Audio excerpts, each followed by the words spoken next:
Hi guys, this is Dan from Magic Pachinko Restorations with another short video on a vintage Pachinko machine. Today we're featuring this 1973 Nishijin Model B with a complete restoration being done to it. This is the original playfield. These do suffer a lot of water damage.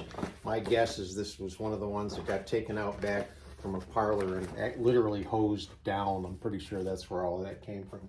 But you can see the colors fade quite a bit. And this particular licensing sticker usually where you pick up the year was completely gone. So I didn't bother taking that one out and putting it down here. I'm having a replica made so it looks nicer. But this is a 73. Got that from the background year. So one quick thing on Nishijin Model Bs. I've heard some chatter, I guess, on Patchy Talk and things like that. The people complain about Model Bs. I don't really know why. For me, as a restorer, I look forward to working on Nishijin Model Bs. They're extremely consistent in the way that they manufactured these things over any number of years. I think their design was really good. They're easy to take apart. They're easy to put back together again. Some people may not like them because they will jam. They will jam. But if you know how to unjam them, it's not really an issue. So at any rate, big thumbs up from me for Nishijin Model B, especially if you're looking for a machine to restore. This would be the one I would look for. Again, it's a good machine for a beginner to work on. So full restoration, everything taken off, everything cleaned, everything put back on, including the new playfield. This has got some kind of cool pay pockets here. A little bit different design. That's actually a pay pocket, but there's a hole up there. Theoretically, the ball could hit and bounce and go in the hole. I don't know how often that would happen. Only one tulip and then a couple of other pay pockets. This center attraction here, when a ball goes in, this whatever that sign is flips and gives you a different sign. I have no idea. I'd have to get my Google Translate out to figure out what the heck it actually says, but it's a pretty cool center attraction. So let's turn this around, give you a look at the back. Again, this has all been refinished. Red mahogany, beautiful wood. Got the stabilizing feet on it. This is the new power supply, the 12-volt power supply. The only thing that was really missing on this particular machine was the upper track cover, or lower track cover, which I can print, so no problem there.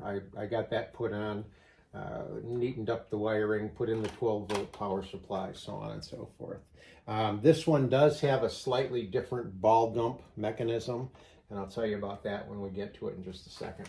So to get this set up for play, a couple of things. You want to remember, and this is probably something I should say more often than I do, Pachinko machines need to be tipped back just ever so slightly so that there we go. I got that tipped wrong. Oh no, I don't. I know what's wrong. This guy just jumped. Okay, there we go. Okay, what I just did is I put this wire on top of the switch so that when no balls are in here, it closes the switch and turns the ball out light on. This had slipped underneath. That's why it didn't come on when it should have. So, as I was saying, you want to have the machine itself tipped back just a little bit. If you're going to put a level on it, you want to be off just off center. You just don't want them leaning forward. That's for sure. No leaning forward on a Pachinko machine. You want to make sure you lean them back.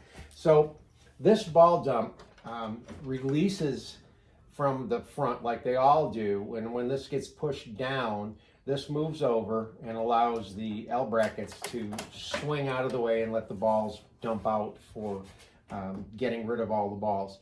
Normally, you don't want these L brackets to swing any further than this because they create a path for the balls to go across and into the jackpot chamber. This is the default. This is the way that it should be when you get your machine. So assuming you've got 500 Pachinko balls, start out by just taking a handful and let them run through the machine. They'll go from the upper hopper, upper feed track, turn around, lower feed track, jackpot. That's the flow of the balls. And when they hit the bottom of the jackpot, they'll stop.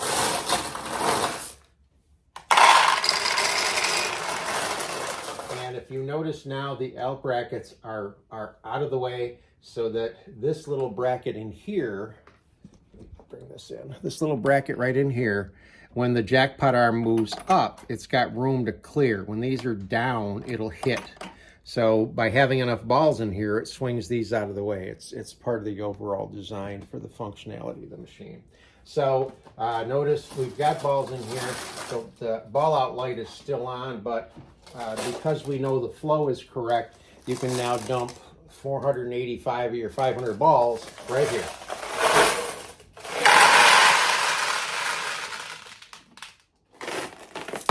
All you need is a handful to get ready to play. So now that this is full, this comes up off the switch, turns the light out. The jackpot lights are inside of this jackpot. There's 2 lights in there. You've got your handful of balls. The only other thing you need to check is to make sure that your seesaw is in the right position. The seesaw is in this clear cover area here. It's the white plastic. And you can see that it's tipped up at this end and it's low at this end. If it were the other way, the little push rod is right here. You just push and it'll tip it up. That is critical. Before you start to play, always make sure that your seesaw is tipped up. If it's not, you're just going to create problems for yourself. So I'm just going to take this handful of balls, drop it into the front feed tray. You need to have something similar to this to be able to be wide enough to catch the losing balls that drop out here and the winning balls that drop out here. It can be anything. It can be a cardboard box. It doesn't make any difference what it is. Let me get this swung around. So we're all plugged in. We've got our catch box in place. It's properly loaded. We're ready to play. Now, when you go to shoot a Pachinko ball, the first time you try it, it doesn't shoot. It takes 1 cycle to load a ball onto the launch ramp. The next time I do it, it'll actually launch a ball. I try to get the spring tension set so that you can access either side of your machine. What I mean by that is if I push all the way down and let go, the ball will travel over to the right side of the machine so that you can get at these pay pockets. If I go, you want to get in the habit of pushing all the way down, but if I let up a little bit, I can now keep the ball on the left side of the machine. So I can kind of pick and choose where I want the ball to drop. Ideally, you want it to drop right down through the middle. So let's launch a few balls here, see if we can get a win.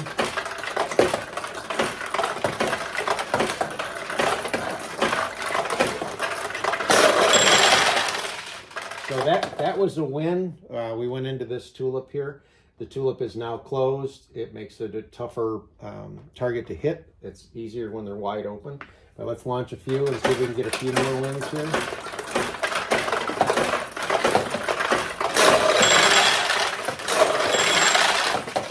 Okay, so I don't know if you noticed what happened. You can go back and watch. Ball dropped in here.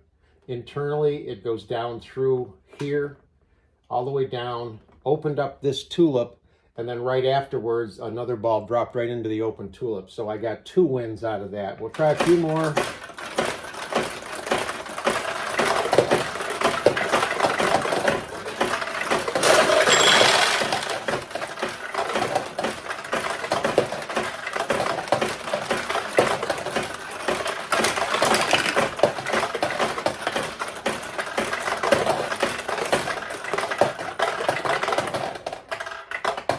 Kind of stingy, but that's the 1973 Nishijin Model B. Hope you like it.